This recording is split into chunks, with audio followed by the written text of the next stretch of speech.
Hi, I'm Alan Repke, Inform TV in Alexandria, Minnesota, box 333. And what I want to show you today, the citizens of the Alexandria Lakes area, as well as hockey people all over, we have a new financial company advising us on various things, and I think they did a good job of explaining what City Hall wants to do to finance our third arena right on the south side of the expansion we did for improved locker rooms and entryway. And my biggest concern, I don't care how we finance it, but make sure it's a premium arena, at least with the features that Marshall has in their Red Baron Arena. I'm afraid the present proposal is very inadequate. At the same time, when I filmed this, where I'm going to show you in just a few minutes, that all citizens of the Alexandria area or communities with hockey arenas need to listen to this. And I was happy to hear our mayor, when it comes to Alexandria, the citizens like me, whether you live in Alexandria and own a residence or you're a renter, she made it very clear that I'll throw the little clip in, plus it'll be in the main body of the discussion on how to finance the third sheet of ice with a sales tax proposal. And what I want you to think about is there's two Alexandrias in the state of Minnesota.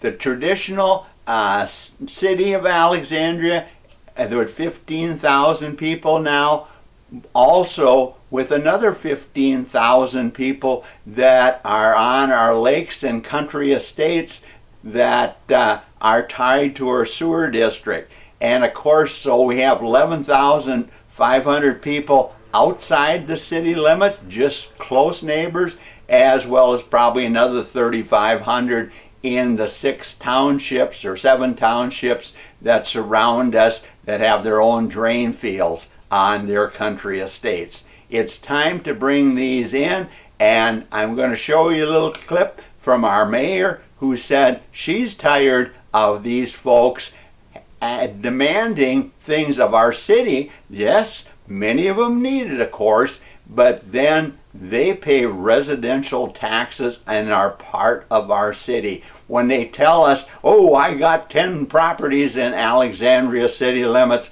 I pay more taxes than any of you folks do.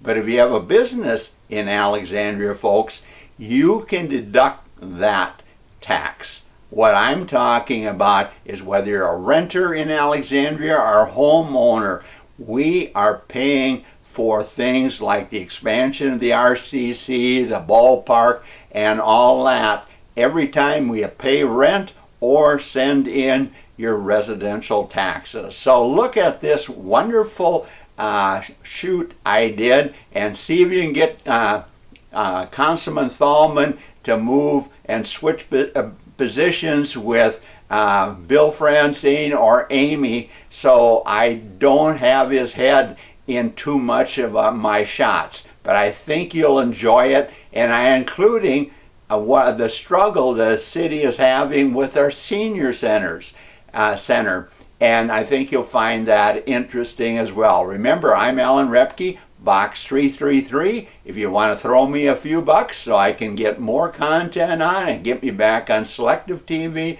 as well as my own channel on Spectrum TV cable here in the Alexandria Lakes area. Have a wonderful holiday season. But I'm putting this out to you folks so you discuss this in your ice fishing house, at your favorite bar and restaurant, or the community organization you belong to. This is a very insightful discussion of how you use, or potentially you can use, a sales tax. And all our legislators, both House and Senate, should look at this discussion as well. They'll all learn a lot. Have a great holiday and enjoy this work session, portions of it anyway, of two major issues in the city of Alexandria. I will call the special meeting of the Alexandria City Council to order, and we will start with Prime West Health RCC update, please. All right, well, we have a few things to talk about with the RCC tonight. We're going to kick off, though, with a couple, with Bruce Kimmel and Dan Tinter from Ellers to talk a little bit about local option sales tax process, financing. We sent out a one-page memo that they prepared in the council packet. Gentlemen, welcome, and why don't you introduce yourselves a little bit? We're happy to be working with you guys. Tell us a little bit about yourselves. Where would you like us? Yeah, what couch? Yep, there's one over by Bill here and right here, where you can stand. Sure. Whichever you Cozy prefer. up. Yeah. Right? Right here, there you go. Well, I'm Bruce Kimmel. Nice to meet you. I've been with Ellers for about 17 years now. I was with a firm that you're familiar with, Springstead/Baker Tilly, for about 10 years before that. So I've been around the block working with cities, counties, townships, other financial entities around the state of Minnesota, also in a couple of other states. I work mostly on bond issues, but also financial planning, utility rate studies, economic development. So definitely I'm very familiar with some of the financial issues that you're working through at the city, and look forward to working with ALP as well. My name is Dan Tinter. I'm a senior municipal advisor with Ellers as well. I've worked there for about 4 years now, or just over 4 years as of November 1st. Prior to that, I was the finance director and city treasurer for the city of Fridley. I was even city clerk for a couple years there on an longer interim basis, we'll call it. Before that, I was a city administrator in a smaller community, and before that, I worked for Dakota County, which is like the Southeast Metro, in administrative and finance roles. And like Bruce, I worked on debt issuance projects, economic development, redevelopment projects, and then financial planning is probably where I geek out the most, being a former finance director. And like Bruce, excited to work with the city and make everyone's acquaintance this evening. Very good. Should we introduce ourselves? Sure, let's go for it. All right. I'm Marty. Yeah, sure. You know me. We've had some, we've met. Yeah, had some chats.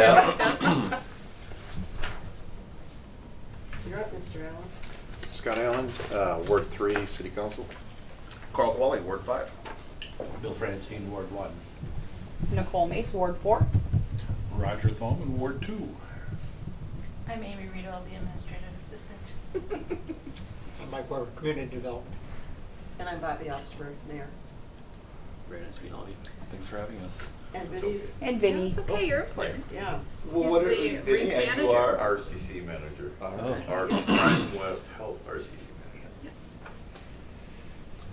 Well, before we launch into some of our prepared material, did you want to tee this up in any way, Marty?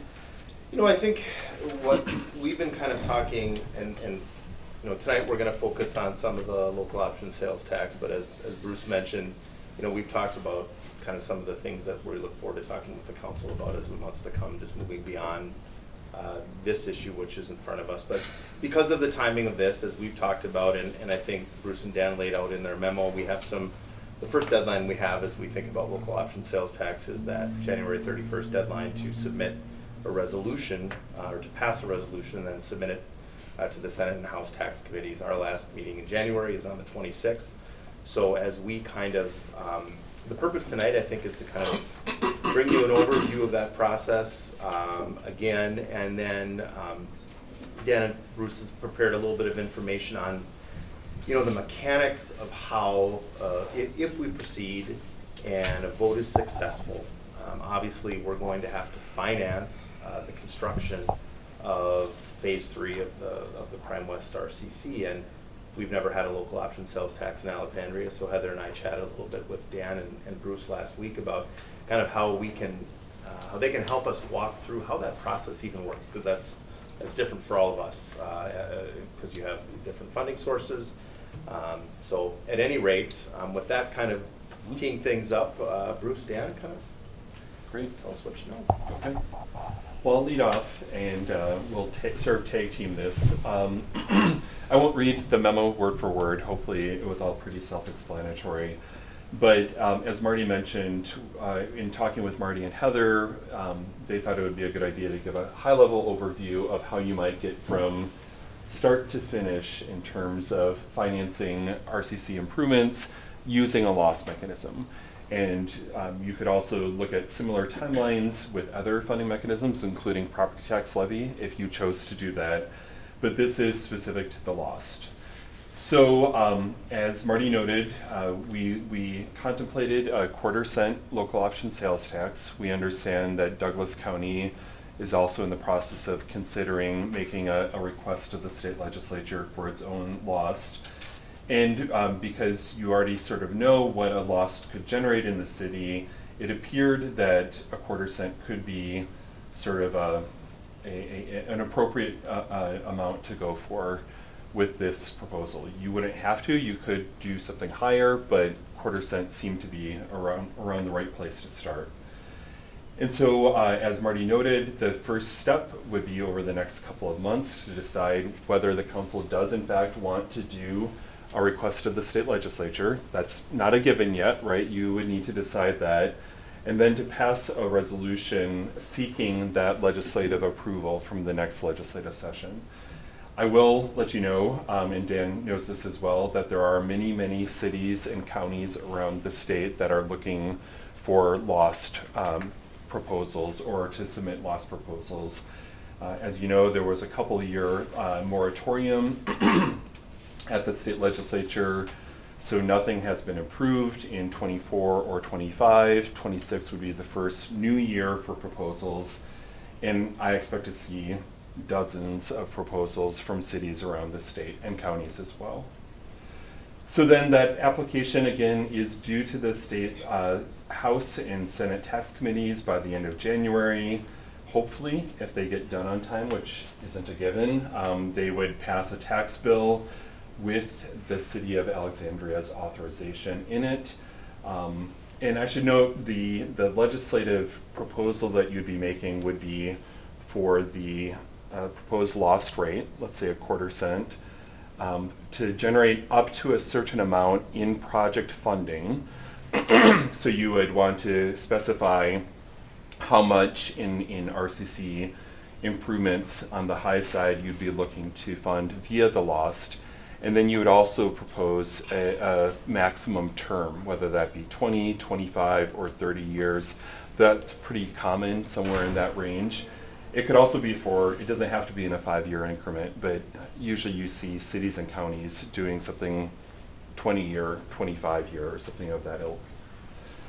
So assuming they do actually do their work and include you in a tax bill, the city council then would pass its second resolution related to this matter, adopting a resolution accepting the special law.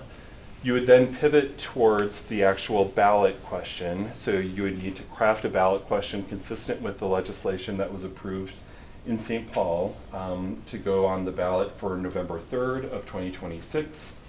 Of course, on that day, the voters would decide whether they agreed with this funding mechanism for RCC improvements.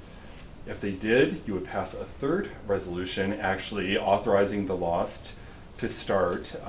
The State Department of Revenue requires at least 90 days of notice before collections would start. So the earliest day you could start would be on April 1st of 2027 in terms of actually having that 1/4 cents show up at the cash register. You'd likely receive your first receipts then in July of 2027. And somewhere in that spring-summer time frame, you would most likely issue the bonds for that first phase, or for the RCC improvements.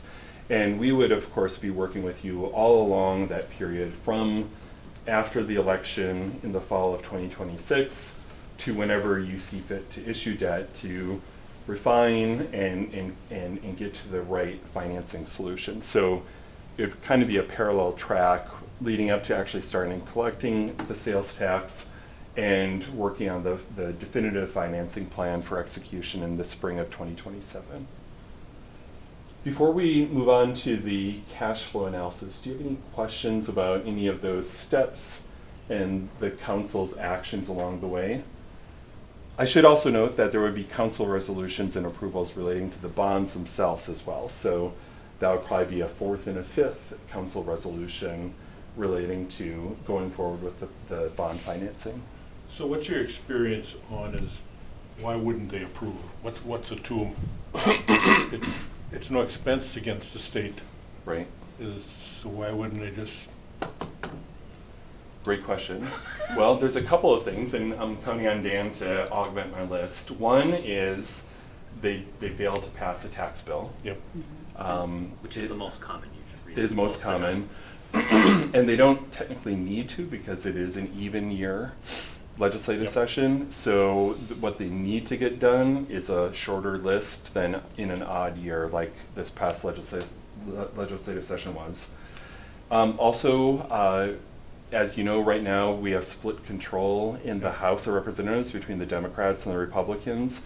The Democratic House tax co-chair, kind of a mouthful, is on the record as being against local option sales tax. She thinks it's regressive and not fair. There's haves and have-nots, and that was part of the calculus back in 2023 when they actually ended up approving a bunch of proposals, but then set that moratorium for 2 years.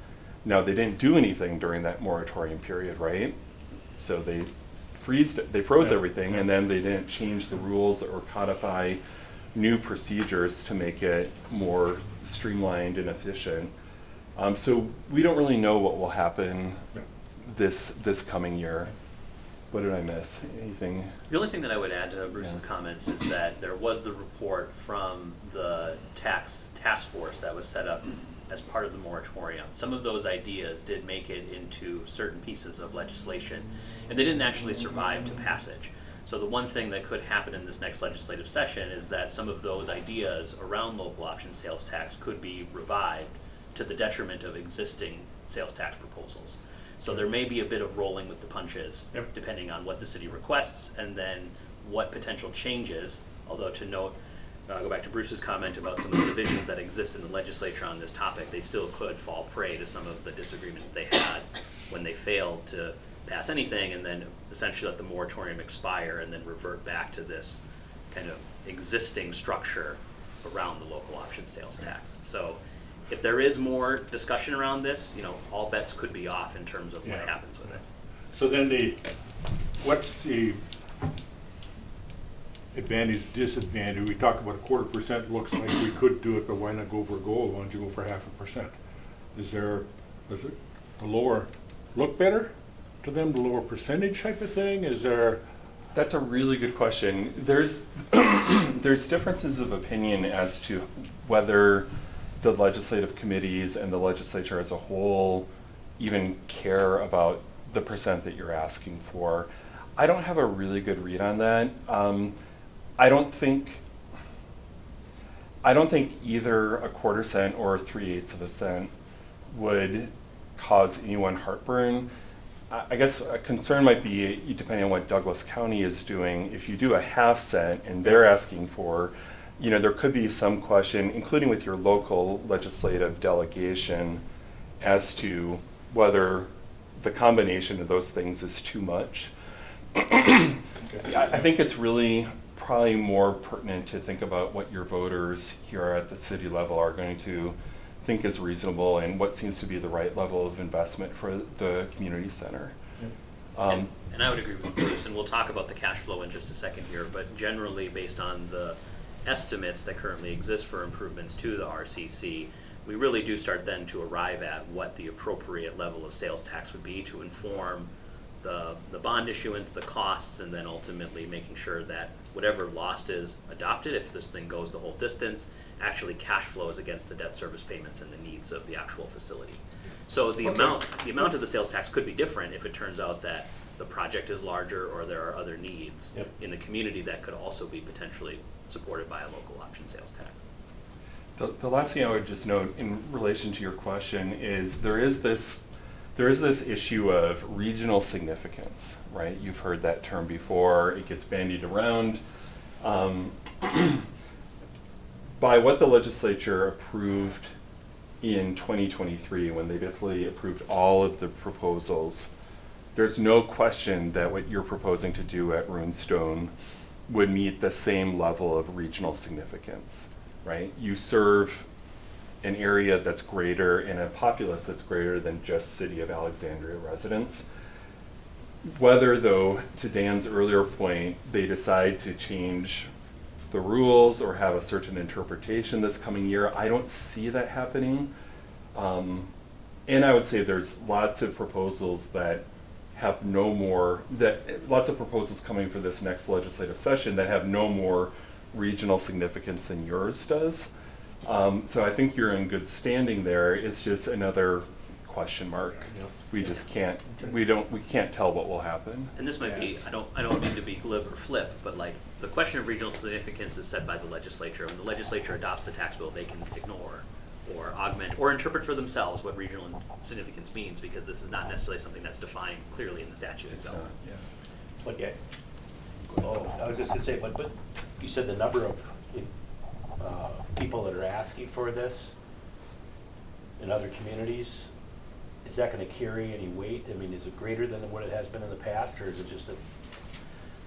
I think it'll be greater because there was the moratorium on them. So they're gonna get inundated with a bunch of them because there are a lot of people that wanna do this. So I kinda hope that maybe it forces them to But in your view, make it go a different way. Having done this, you think that's gonna carry weight through the? I think the number, we don't know exactly how many there will be. I know both AMC on the county level and LMC on the city level are starting to run a tally excuse me, of the lost proposals that they know of. But I tend to think that if you have enough projects that are good projects from all around the state, in red areas and blue areas and purple areas, I would think that it would make it hard for the legislature just to turn up its nose and say, we're not going to approve any of these. And on the flip side, how are they going to pick and choose and say yes to some county, let's say, and no to the City of Alexandria? It just would be a very difficult situation for them to either say no to everyone or to cherry pick the certain ones. Okay, that's. So I think it's in your favor to be going this year, but Okay. what do I know? Yeah, and I would add to Bruce's comments and even mirror the what do I know as a disclaimer. But the other thing to keep in mind will be the financial position of the state. And so they're not really in a position at any point in time to provide any additional financial assistance at this time to units of local government. So they may be more receptive to local governments that are willing to raise taxes at the local level to support projects, because they can't come along with extra state bond proceeds, That's a really good point. or even increase, let's say, local government aid or other forms of aid to support local projects. So they may look more favorably on the idea that, like, okay, you're willing to do something, quote unquote, for yourselves in order to complete this project. That's a good thought, yeah. And to piggyback on that again, and I'll be quiet after that, we know that bad things are going to start happening for counties in particular, but there'll be a trickle-down effect for cities as well, especially in 2027 and beyond, unless the federal government changes some of the decisions they've made around Medicaid and some other federal funding programs. And so I agree with Dan's perspective, and you could see the legislature almost being anticipatory and saying, we're going to be imposing more hurt on local units of government in coming years.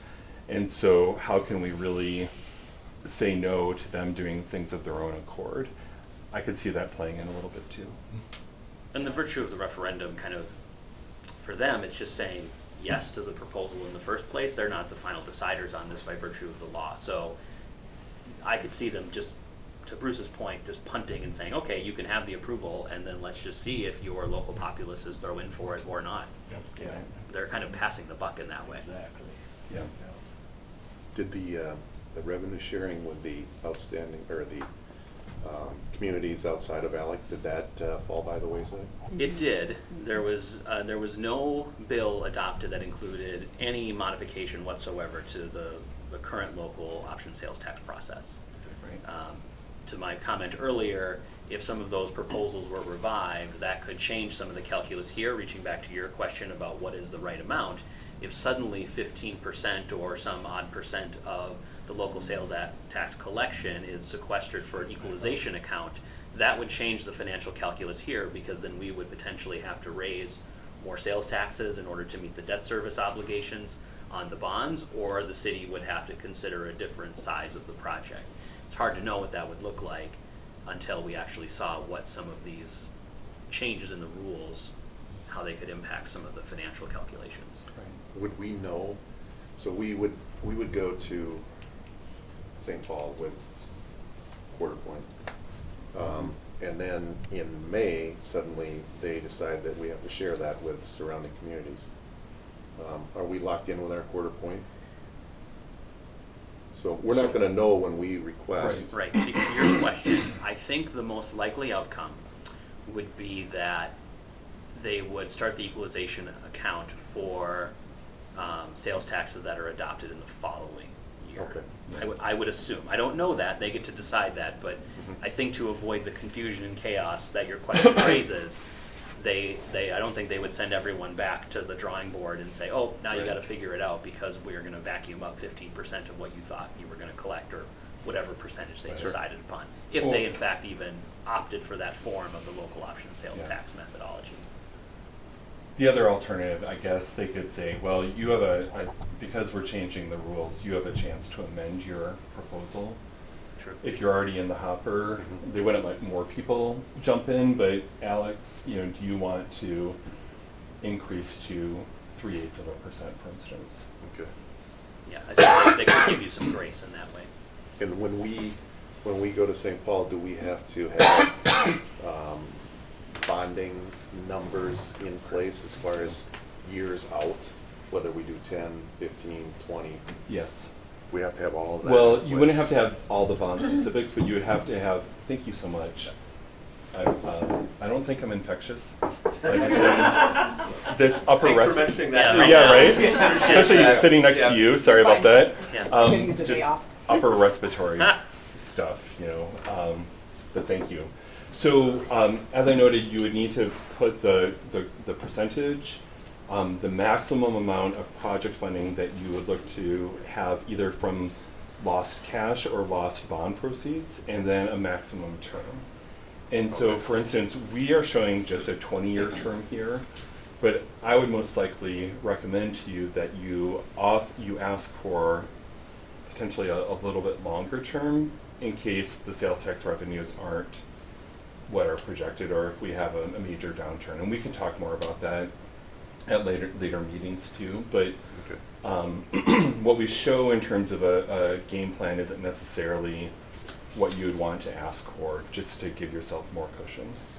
So you can think of the actual question as more of guardrail for what eventually will be decided regarding the project itself and the bonds. So kind of think, to use kind of some city council parlance, so the question itself is kind of like the budget, and then when we actually go through and figure out those are the actuals, the contracts that you would create. To that point though, and what we often see, and to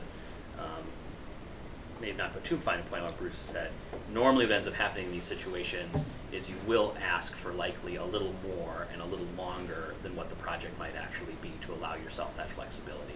Primarily because between the time that you go to the legislature to ask to when the question is actually adopted, and then on through to design, engineering, and letting the project, that can be usually written in the legislation up to 2 years. Right. And so we want to make sure we're accounting for inflation and how the project might change over time. And 2, we don't want to put the city in the awkward position of potentially getting to the point where either 1, you want to go back to the voters to ask again because the amount has changed, or probably in a worst case scenario from my perspective is then saying, hey, we've had this happen in other communities, we're going to now kick in some property tax money too to make sure the project goes. And oftentimes these things are discussed with the public as an idea to avoid using the property tax levy. I'm not necessarily saying that will be the strategy here, but normally that is the case. And sometimes when we have communities that size them too small, obviously going all the way back through the process is not something they want to do, so then they might say, yeah, we're going to kick in a little property tax money in the end. We're well aware of what the cost change does in 2 or 3 years. Right. Certainly. So what are we looking, I don't know if I want to use the word finance, are we gonna use this, or is a proposal that we use this as a gap financing tool, or to finance the entire project? At this point in time, what is at least suggested in the materials that have been paid this evening, that you would finance the entire project through a local option sales tax. But for the $5-some million of Yes. state bonding. Yeah, yep. So I was gonna ask how all that but the goes total. in. Thank you, Bruce, yeah, that's a good Yeah, point. and so Mayor and Council, that is one thing that we've flagged for Marty and Heather and would flag for you as well.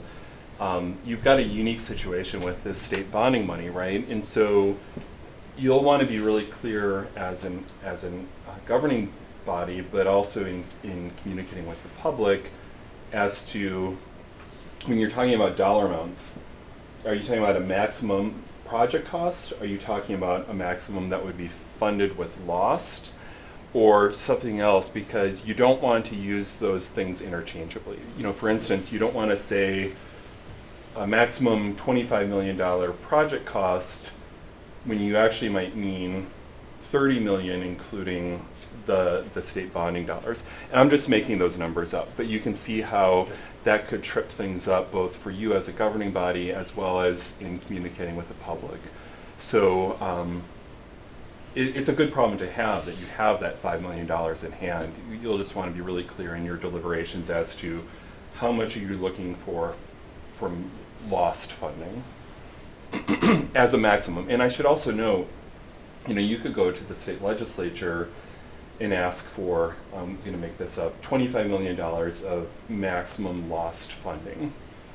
And then if you decided to go to the voters with a lower amount, or the same, but you can always change, you can go lower with the ballot question. So that also speaks to the necessity, or maybe the advantage of giving yourself some cushion in the legislative ask, giving yourself some more time to fine tune before you get to the ballot question.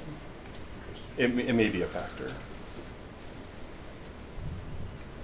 So I can just run through these numbers super fast. I know we've already taken up a fair amount of time here, and hopefully it's been helpful. So this is just a really basic scenario looking at a $30 million project, actually. So back to the question of what numbers are we talking about. We assumed a $30 million project with, I think it was $5.5 million of state bonding money. So net $24.5 million coming from the lost, just for this scenario. And so if you go all the way to column G, this roughly $1.9 million per year, and again, we're just assuming level debt service here, wouldn't have to be level, is the debt service on essentially $24.5 million of the lost portion over 20 years. And you can see that it lines up actually quite well with what the city thinks it could generate from a quarter-cent sales tax, generating roughly $1.8 million in the first year, and then inflating 3% every year after that. So we show, you know, your revenues coming in. You wouldn't have a payment right away, but then your first payment would be, let's say, in August of 2028. And you can see those revenues available to pay the debt, the actual debt service in column G, the annual surplus or deficit, and then a cumulative surplus. And of course, you know, you're not going to generate exactly 3% more each year, but what this shows is that for those numbers, you basically have enough to pay the debt service and to build a surplus over the 20 years that could then potentially be used to pay the bonds off early. Or if you worded the question in such a way, maybe could fund additional improvements at Runestone 10 years from now. I don't want to go down that rabbit hole, but it wouldn't necessarily just be, you know, improvements in 2027. It could potentially be a funding source for some additional improvements at some point in the future during the lost period as well. But it'd have to be at Runestone. Yes. Most likely. The state legislature seems to have gone away from allowing cities or counties to have more of a broad list of projects. It's not set in stone, but in general now, the expectation, I believe, is that you're asking for it for a specific project. And is this, are there prepayment penalties in this? Great question.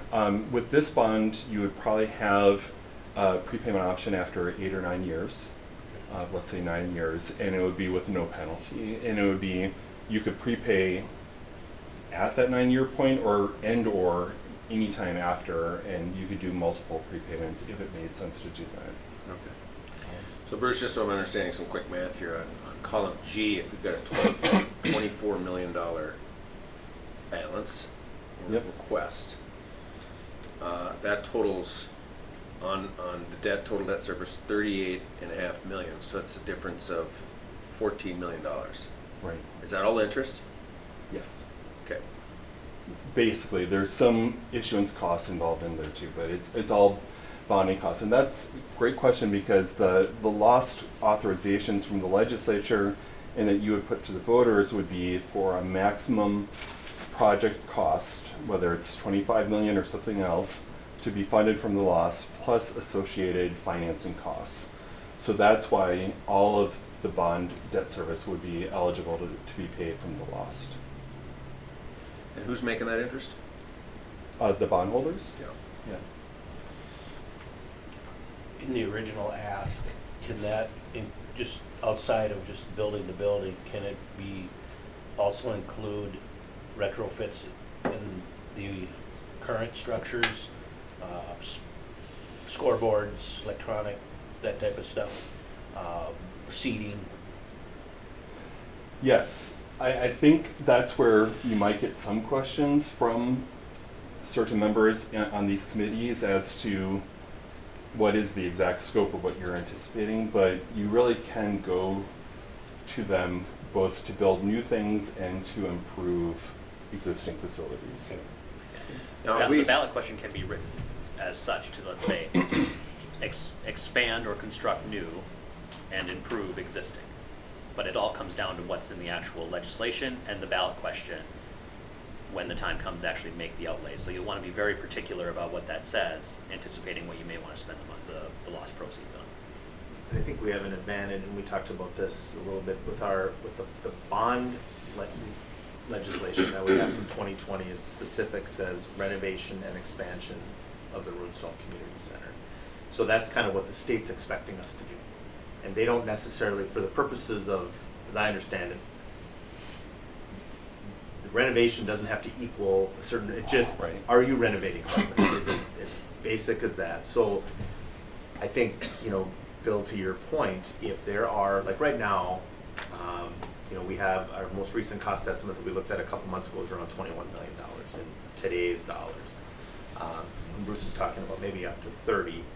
If there are other things, the renovation of the warming house, the renovation of the bathrooms, things that we cut out of the project, the first 2 phases, I think we absolutely, my mind goes to the degree we can, if the council wants to proceed, that question and the comments in the resolution and the ballot question kind of use that same renovation and expansion language that we used and I think that'll help if there's any confusion from legislators too, if we happen to get asked, didn't you guys get money for this 4 years ago? Yep, renovation and expansion, that's what we're doing here as well with this sales tax. Well, and we don't want to get caught like the school did with, 15 years later, or however many years later, where they have to come back with a levy. I would rather have funds set aside for refurbish, HVAC, security, all that stuff that's going to need to be. Exactly. And this facility in particular, we spent $3.5 million in 2016 on the ammonia refrigeration system. Yeah. 20 years from now, that we'll need new compressors, new pumps. I mean, that's a huge expense, but that is a renovation. And that would be, I think, a very good use of, if we end up with some surplus dollars, to have that, to stay on top of that, because you see so many of these types of facilities around the state struggling with those refrigeration systems because they're killers from a cost perspective. So I think that really speaks to the the point of looking ahead over the entire loss term, whether it's 20 or 25 years or something else, and thinking about not only this definite budget that Marty said was 21 million in today's dollars, but at least from the legislative perspective, not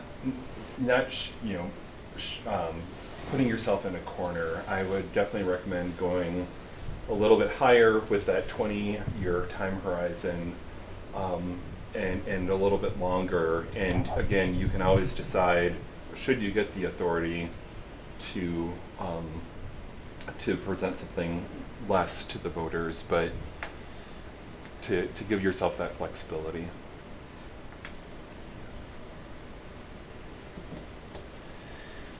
Is there ever a scenario where you can give the voter a option between a couple scenarios? So where my brain's going here is, rather than doing a quarter, you do a half, and that allows you to pay the debt service down faster, saving millions and millions of dollars in interest. And so if you laid it out to the public and say, which one do you like better? Do you want to pay a little more in sales tax now, but this is the savings in multiple millions of dollars over the course of the payback, or here's a lower rate and you're paying more interest? I would love it if you could do that, but because of our, I'll say it even on camera, because of our silly system here in Minnesota, you have to get legislative authority for the maximums. So you would have to get the legislature to authorize that up to that half cent, and you would also then have to get the legislature to approve the term that would correlate to a quarter cent. So you would have to have the maximums from both options, and I don't think they would go for that. I think your idea is a great one. It's not the way we do things. If you could just go straight to the voters, yeah, you could fashion something like that. But I don't think it's tenable here. Okay. The other thing to keep in mind too is that likely in that scenario, the legislature would want 2 separate ballot questions, and then you would be faced potentially with a situation where they both passed. And generally, the rule in Minnesota is that we don't allow what we call advisory ballot questions. Right. So you essentially can't go to the voters and say, hey, we just want to check your feelings on this, and then come back to the council and let the council decide. Typically, those ballot questions are binding. So you may be stuck in terms of how things are structured, in that you can't really ask for 2 things, because if they're both a yes, now they become advisory, because the council would have to pick which one it's going to adopt in the resolution to impose the tax. And so that would generally, again, to Bruce's point, run afoul of the system that we currently have. Now, like reaching all the way back to the earliest part of this conversation, the whole system might change, and then potentially those kinds of things could be under consideration. The other thing I'll say, and we haven't mentioned too much here, and this will be in future conversations, is there's another party in all of this, and that would be the city's bond council. And they're the legal opinion that would help you with the legislation and then also the ballot question. And so there's another party that would be involved in this that would also have to weigh in and feel comfortable with how the language worked and what it looked like. And so they would help you with that. So, and then normally you need that legal opinion to underpin the kind of veracity of the question that's being posed to the voters. And so they would likely, I'm not a bond counsel, this is where I would say I'm not an attorney or an attorney spokesperson, or as Bruce would say, he just plays one on TV. But they would likely not be, knowing how we know them, I think they would not be in favor of that. I can't put words in their mouth, but that's my guess. Yeah, that's a good idea, Carl, but we'd have to come up with what we think is the best savings, and then use those scenarios to convince the people in advertising that we would have to do to get it. But it would be nice if we could put it that way. Well, everybody likes choice, so that was just where my brain was going. Yeah, If you give them a choice, then they can't come back to you and blame you for making the wrong one. Absolutely. Yeah, I liked it when I heard it. The other thing I would add to the point about the choice is that earlier in the conversation we were talking about potentially having this cumulative surplus and those monies being available in the future. This may sound a little Lincoln-esque, but the thing having been built has to be maintained. And so if you were to opt for a higher sales tax and retire the debt sooner, then this money essentially becomes unavailable at a certain point in time, and then they would not be available for potentially other purposes while the bonds remain outstanding. There is one way around that. You could potentially go to the state legislature and ask for permission to use the money that's in, but that's another request to the legislature and walking through that process. And you would make that request at the same time that you make the quarter-cent or half-cent sales tax request? To use it on other things. Well, whatever that scenario down is. the road. Oh yeah, down the road, yeah. Permission. Yeah. You do that later. Later. Correct. So you're rolling the dice to a certain degree, You because are. you don't know what that answer's gonna be. Yeah. No, I will also just say, with a 20-year term, again, you would have that ability, as I mentioned before, of paying off, let's say, at year 10 or 12 or 14 or portions. If you don't have actual more project costs that you would want to use that cash surplus on. So you've got future decisions. You're not locked in for 20 years no matter what. And future councils and staff can keep revisiting that as appropriate. We work with Cook County, which is where Grand Marais is, and they have a 1 cent local option sales tax that actually funded a whole host of projects up there back when you could have a laundry list of projects. And pretty much every year we go back to the county board and kind of talk about, well, do you want to prepay on the bonds or let it ride another year? And it's a good discussion. So, the city could be in that position 10 or 15 years from now as well. So just so I'm clear on this, if we were to pay this off early and there were surplus funds, we have to ask permission to use those funds? Well, it depends on, again, what the ballot question allows you to do. And so if the ballot question is broad enough, and the legislation preceding the ballot question is broad enough, then you could use cash for the cash surplus for those other purposes. But if it's just for the development of specific things at RCC, then yeah, you would probably have to ask special permission to go above and beyond what was in the scope at the time. And so, Sorry, we're kind of giving you a mushy answer. I'm just trying to figure it out. So, if they don't give us permission, then where do those funds go? That's a really good question. At this point in time, more than likely, they would just be held in trust by the city. And they would continue to earn investment income, which the city could actually then use for general purpose city activities. You couldn't touch the principal because you wouldn't have Forever? Interest, yep. Yeah, it would be like a foundation and an endowment of sorts.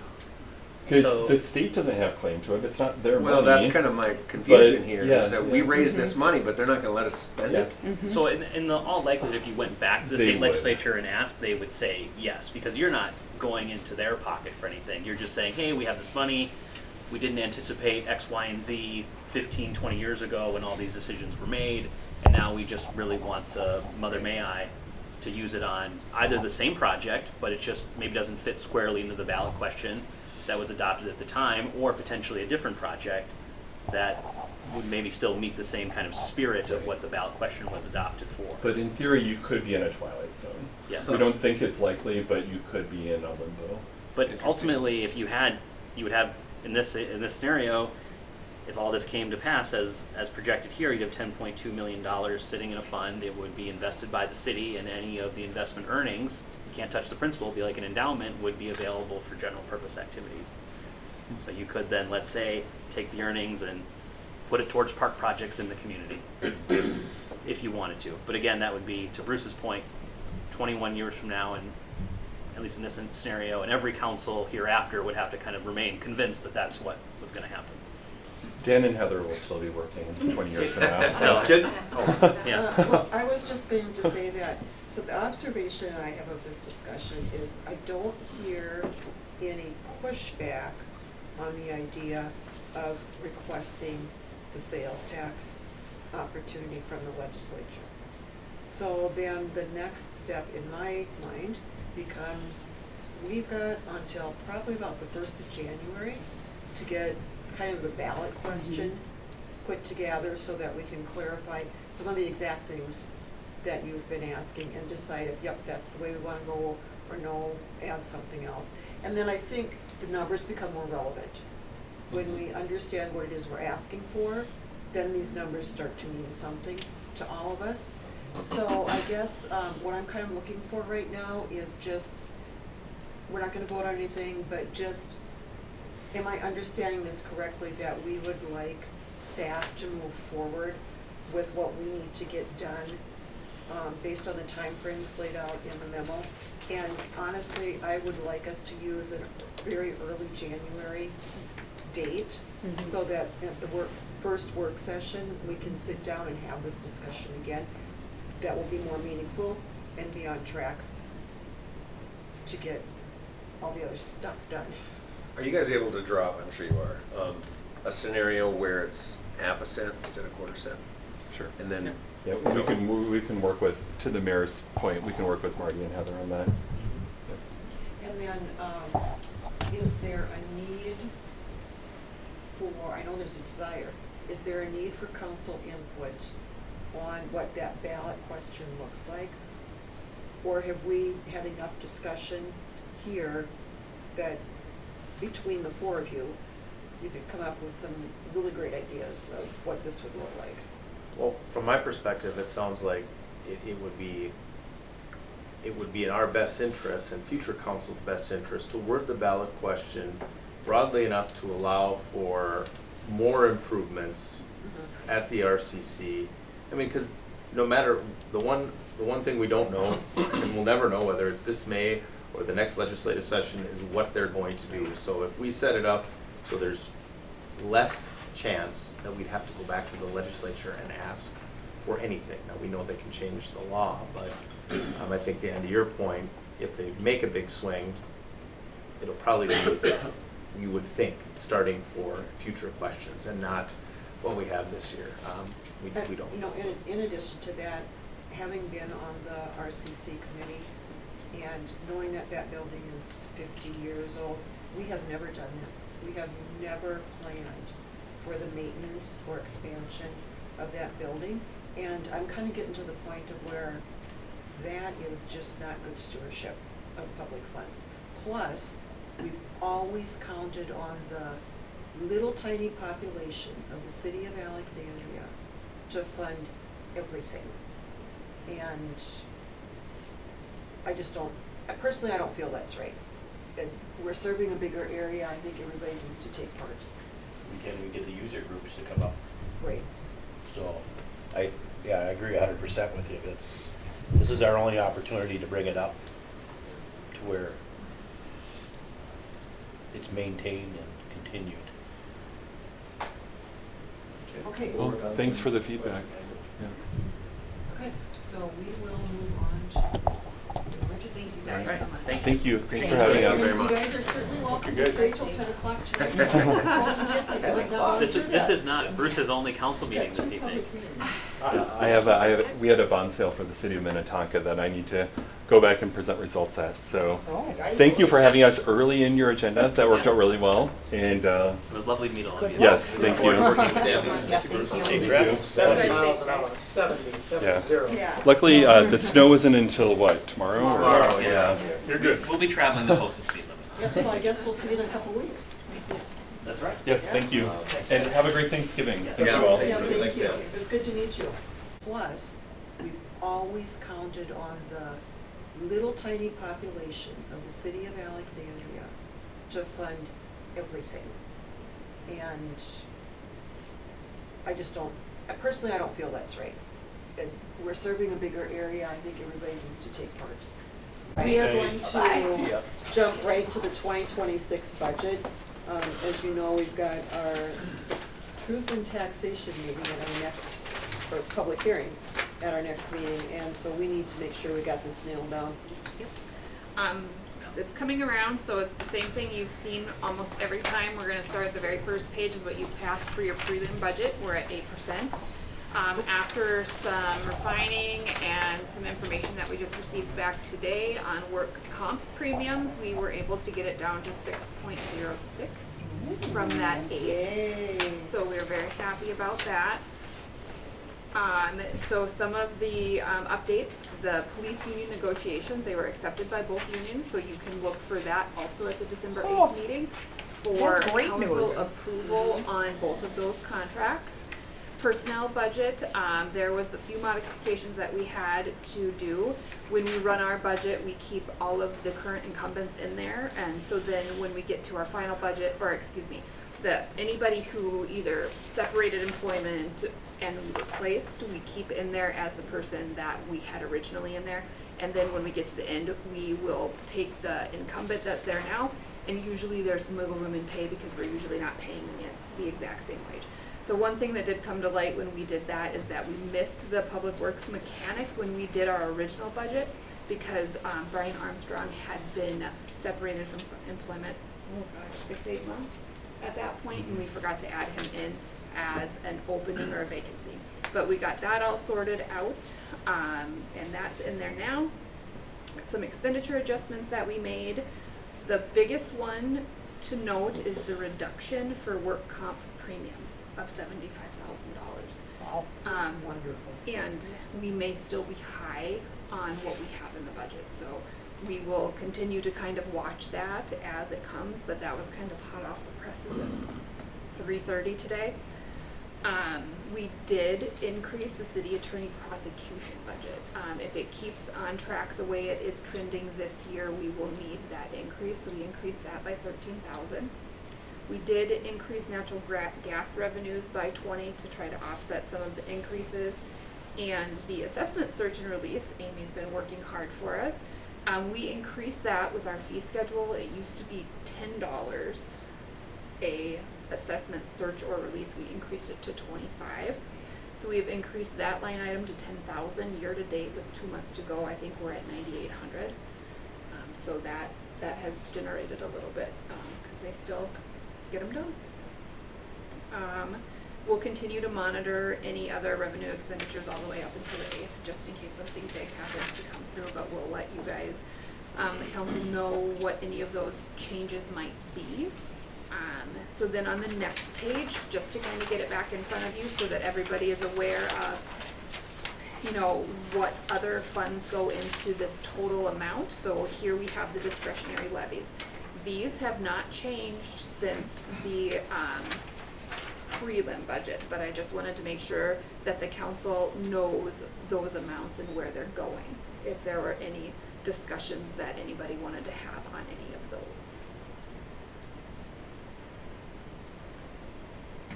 How much was rolling over into that street paving program? Because isn't this where we're gonna start having it? 200,000, yes. So it's moving from general fund over into the street Yep. paving, so if it happens to not be used in a calendar year, then it will just keep carrying forward. Yep. And we're still increasing it how much every year though? What do we have it? So we did not keep in any of our programmed increases Okay. for 2026 due to where our levy was at. Okay. But what we will do is come back to you with what we feel we can transfer from our general fund reserve into any capital project fund or special fund here that we're seeing on this discretionary levy. So when we decided to not have those programmed increases in these levies that you see here, it's our intention to come back with you or to you with that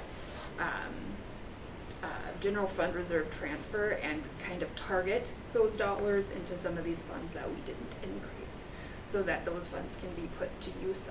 Historically, it's always just gone in the capital improvement fund, but we don't have any projects slated for the capital improvement fund, and there are needs in some of these other development funds. The airport development fund, for example, we have runway 1331 coming up, so some dollars to help with the city portions of that project, and some of the other funds as well have some needs that we can really target those dollars to be used. Well, let's talk about where we can get it. Yes, let's. Senior center. Yeah. Yep, I know that has been kind of a hot topic, so now would be, I would say, the time if you wanted to change what you feel that contribution is, now would be the time to do it before our meeting on the 8th. 0. We do it every year, we reevaluate this fiscally. They have not fiscally been, in very good shape this year. They're not gonna be next year. That's part of the WISE pullout. We're serving 700 members versus 15,000 city residents. No, I'd heard that it's back on at the YMCA. No, it's not. The Oh, I WISE just- doing their own thing. Well, but I just talked to a guy on the board, No. and I asked him a question. He seems to think that's re-engaged. On the Y or the, The Y and the senior I center. know, which person, you talked to Which somebody board? on the Y board Yes. or? So the senior center, And they got a letter from the Y board saying, Yeah. we're done. Well, either he was misinformed or something's changed. the senior center came to the county meeting work session last Wednesday, which I was at, and they want, the library has been approached by the senior center. They want to be part of their building. And there's no conceivable way with what's going on right now because they've already got their plans ready drawn going forward. You know, they're in motion already to get their resolutions and stuff going. The county board essentially says that, you know what, like the idea, but then they're gonna have to take another step and they're gonna have to talk to the Smiths because that's not what it was intended for. And then they have to, the county board says, well, I tell you what, you know, they're being optimistic and saying, if we get this library, the voters say yes to it, we will have this room at the old library. You can utilize that space on a lease situation. But like everything else, you know, it just, they had the perfect opportunity with the Y. It was at their doorstep. They toted this whole thing that they needed a new facility for 2 years. They did the dog and pony show. This community's got it, this community's got it, this community's got it. They had it presented to them, and they didn't step up to the plate. They didn't step it up to the plate. The other part is that we as a group, our local government coordinating committee, had talked in depth about how can they generate some income. Raise your dues. It was presented to them. At that time, it was $5, wasn't it, Marty? $5 or $10 a year Oh, to raise it? to raise their dues. Yeah, I think, They- they said they're at 25 or something. They raised it about 3 years ago, they said. They haven't done anything. But They have not raised their dues at all. Now they're thinking about it. 2 years, going 3 years on. Then they talk about, well, we're gonna take and reposition ourselves. We're gonna change the name. Well, we all know what that costs, you know, when it comes to marketing a new name, letterhead, et cetera, et cetera, et cetera.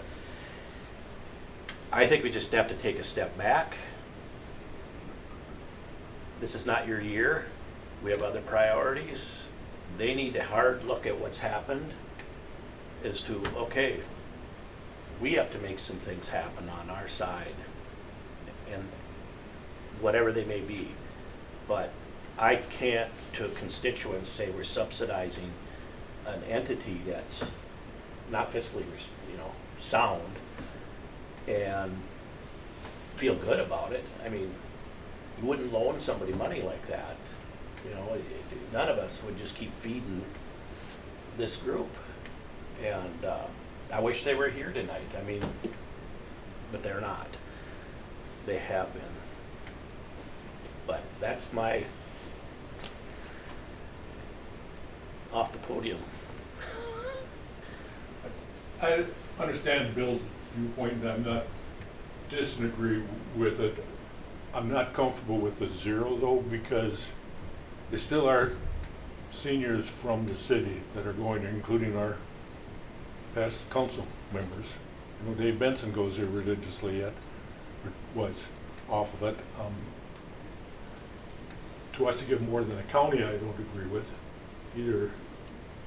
I could see us dropping that, but to go to zero, I just wouldn't feel comfortable doing that to it, because I think we still have an obligation in the community here for the seniors off of it. 700 of them. Yeah, it's, They're making a sale, right?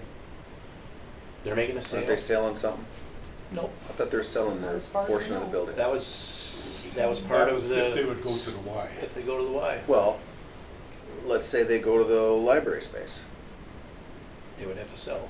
Then they could utilize that and money they'd have to all pay kinds of for it. cash to Right. fund the lease payments and then get fiscally sound and raise dues and so on and so forth. But we're talking 2 years, 3 years down the line, you know, before Yep. that would happen. So we're talking next year's budget here. So I think one of the things that I have observed with this group is that they don't, in my opinion, they don't understand that they need to make changes. They don't have good leadership, is my view. Whatever the reason is, they just don't understand that changes need to be made. And I think it's kind of our responsibility to help them understand that in a way. But, you know, Bill, what you're saying, I'm a little uncomfortable with going to zero, but I'm not uncomfortable with reducing it and admonishing them that your performance needs to improve, because we cannot continually be your gap financing. We cannot continually support a losing proposition. And everybody loves seniors. Nobody wants to see that close down or reduce services. But we wouldn't manage our own households the way it's being managed right now. And I think that's the pain point.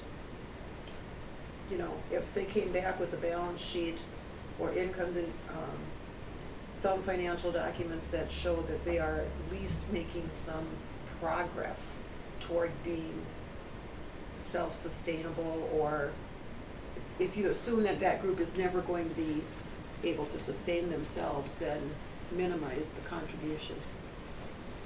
What does the county contribute to it? Do we know? Is 20, it 25? I want to say 20, it was 20 this year, I believe. I thought that was what stuck to, we were 30. Yes. Yeah. So 20 is, I think, what they were. And the thing, which you're right, Bobby, I mean, and of course, and I've probably been closer to it than a lot, just in the sense of trying to get them moving, but, you know, when you're told that, when, I think she told us that in September when they were here, we're hoping to get some grant money yet this year to cover our expenses. Yeah. It didn't happen. And we're gonna be in the same position next year. The last time they got grant money, they hired a coordinator. And here we are. Now we got a coordinator that where are they gonna get the money? We're subsidizing a coordinator. You know, so, I mean, in my world, it's like, you give them a pittance, half, why? You're enabling them. That's my thing, it's just, they've been enabled. Doesn't the county's portion of the money, isn't that funding that coordinator for the county? Bill? Like the monies that they give Up and above. are, okay, so they provide a coordinator That person does coordinating for them. on top of the 20,000. Yeah. I mean, I think they pool all the local money from the city, the county, and the townships. It all just goes Yeah. on the revenue side. I don't think they designate it for certain. I mean, Oh, okay. they just try to.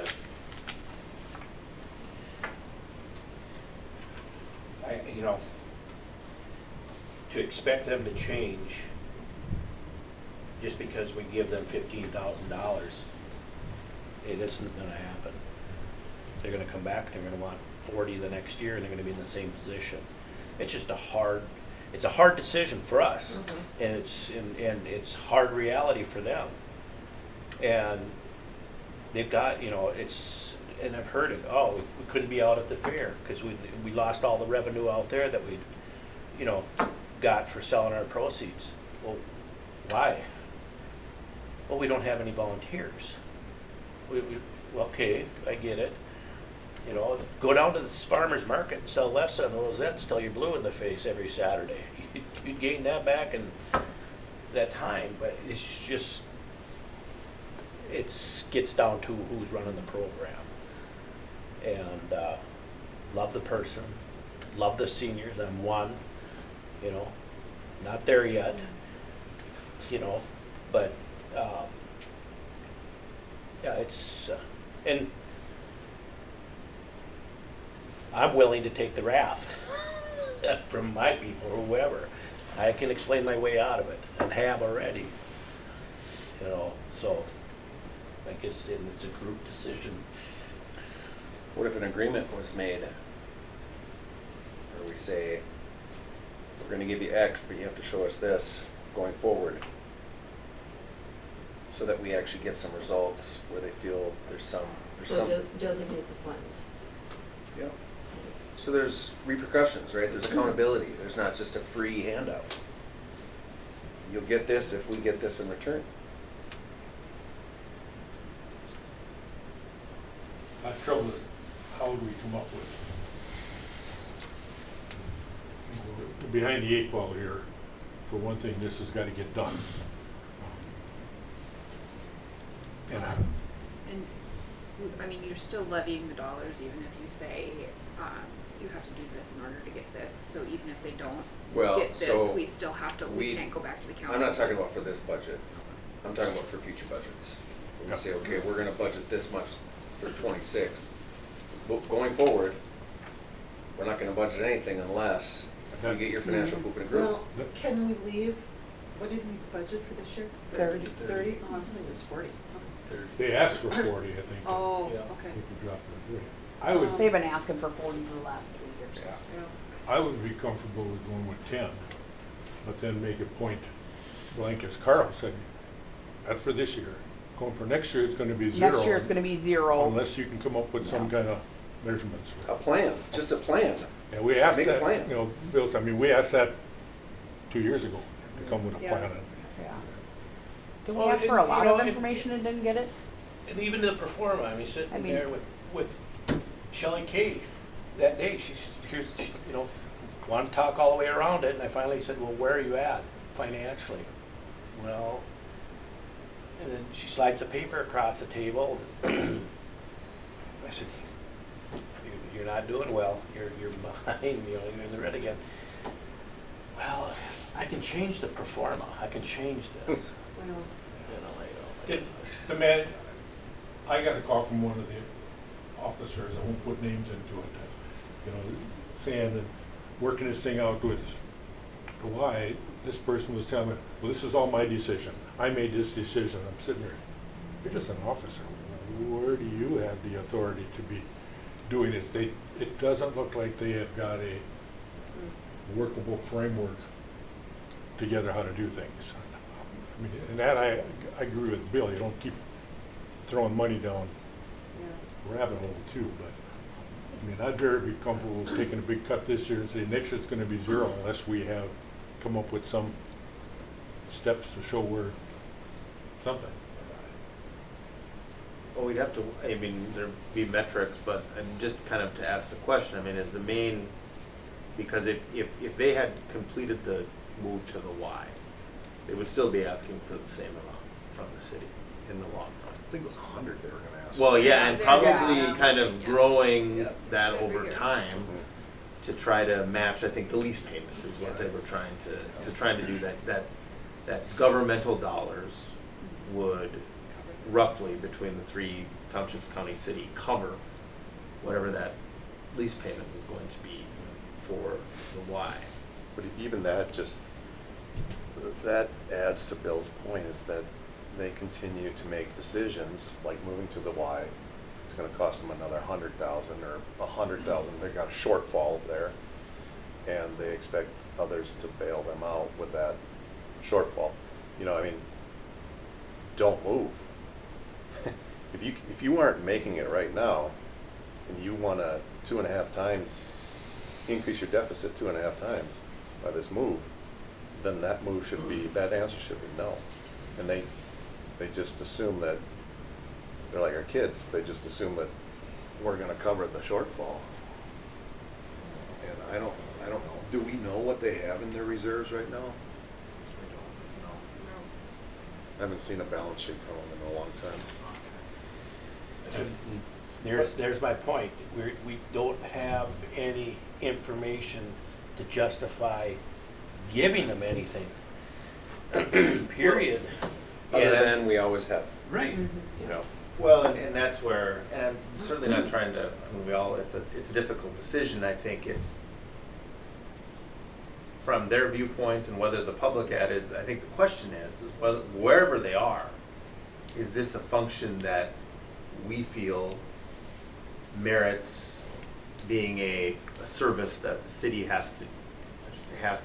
should help provide in some places. I mean, we've heard them give the examples in some communities, city, the county, they provide the senior center 100% or 70%. I'm not saying that's right or wrong, but our decision, I mean, is, because I'd hate to see us reduce it and say, well, we'd return it if you move to a different space. But if the feeling among the council is it doesn't really matter where you are, this isn't something that we want to fund anymore. If that's how we feel, then we should let them know that. I'm not assuming that's where you're at, but I'm trying to think if we reduce it, what are these metrics going to be? And you know, putting on more of a community hat, I feel like we have appreciated the fact that the city does not have to provide that service 100%. I really appreciate that. But now, knowing what we know about the market, that the Y is going to have a competitive service, the way it sounds. Yes, I hadn't heard that. They are? They're Mhm. going after Yep. their own program. Yep. Yeah. Their own senior program? Yep. Yes. Oh. Yeah, it's in their campaign Yep. letter. Yep. They announced that. Sheds different light on it for me. Yeah. Well, and you know, it's just my belief that as a community, we want a senior center. Mhm. I don't think there's very many people that would disagree with that. And our contribution from the budget has been gratitude that we haven't had to provide 100% of the funding for the senior center. And now we're making a shift in how we're making that decision. And I completely am on board with, they need some leadership there. Because otherwise, we're just flushing money down the toilet, and we don't need to be doing that. So maybe that's just me explaining why I think it's a hard decision. Mhm. But I think we need to recognize that that's part of the shift in why we're changing our mind on this, because we were at a point where we really appreciated that they were kind of doing their own thing, and we didn't have to provide a couple $100,000. But now things have changed. Is there any other part of the expenditures of our budget that go someplace where there is no council or subcommittee or member oversight on a board? The community ed. Is that the only one?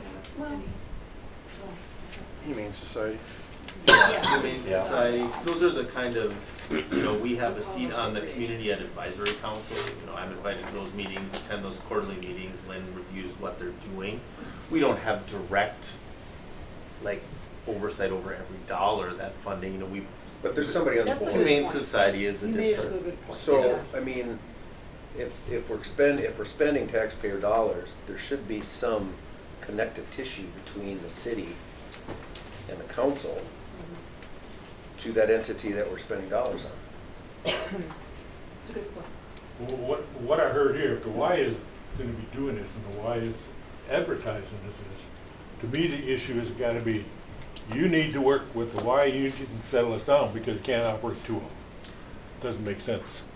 Well, and there's also, I'm not saying this will happen, but it's possible the Y could come ask us to help support sure they their will. senior center as well. I'm So sure they will, yeah. So, you know, we certainly, in my opinion, we're not gonna be supporting two of them. Yeah, that's- You know, and that's why I think we all hope this partnership would work. Yep. So you have the value of the existing center, the organizational structure of the why, the ability to fundraise, it seemed like a match that made a lot of sense. That would be better for the community in the long run. And I would share your frustration, I think all of our frustration, like, well, how could this, we thought we had this, Yeah. as a community, this was gonna get done. And I want to be respectful of your guys' time to be out there. So if there's a number that you feel is right, I can work that into the budget. I can put it in there now and kind of give you an estimate of what the levy would be, or we can keep it. But some, When would it, what, why have their program Can we going? keep the dollar amount in the budget, but undesignated? Or does it just have to get put someplace? yeah, So it could go into capital improvements? we'd have to say it goes into the capital improvement fund, Okay. and then if it's in there, I don't believe we can give it to the Y, or no, excuse me, the senior Okay. center. So it would need to be. Can't have a line item called slush fund? Yeah, you'd have to do a Unfortunately, budget amendment as a Yes. council to kind of amend the budget, and if they met some metric that we set for them, you could do a budget amendment. But that's Well, I don't think that we're in a position to ask for metrics before this budget is approved. But I think we are in a position to make a decision as to whether or not we want to fund them. Correct.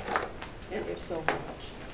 I mean, and I don't know if it matters to you getting that kind of down under 6. I mean, just cutting it 10 would get you I think, under that. I think this decision has Outside of nothing to that. do with that Okay. decision. Right. I would agree. I'm definitely not comfortable at the 30, and I'm not comfortable at 0. So I I'd hear say 15. half. I'd say half, but, I mean, Yeah. I would feel better at that. I don't feel, doesn't make me feel good to cut it, period. Right. Because I am a huge advocate for like seniors and getting the things that they need, and we have a population that needs to be served. But I get it. I understand. What are you gonna get from it? Well, they do serve 700 people, and I know you say that's only 700 people, but that's 700 people that have somewhere to go. Not necessarily citizens of the city Yeah. of Alexandria. Correct. Well, not completely, no, but. I will bring back, and we can talk about it at the work session prior to your formal meeting on the 8th, but we can, if there's any last minute Well- changes. So are we saying that we don't want to change, we don't want to reduce the overall budget amount? We just want to, No, we cut So- to so 15 that- is what we- right, but are we going to put that 15 that's cut Someplace else. someplace else? Mm. No, No? Is that- Okay. Cut it. okay. I wasn't looking at that. I was looking It makes no sense to cut if we Yep, don't. I agree. Yeah, take it out, yeah. Cut it. Perfect. I will get that updated for the 8th. Perfect. So I would give props to the League of Minnesota Cities getting back to that. This is the earliest I think we've ever gotten our actual Work comp. work comp estimates, so That's that's been awesome. cities have been trying to get that information sooner, and internally we're trying, and Heather's team has done a good job too of getting what we need to them, so that was kind of a 15 o'clock bonus this afternoon. It was, and I was No, in an just cut office it the other day from saying, here, I think so we it'll bring down the overestimated. number. Yeah, we did. All right, meeting's adjourned. Yep.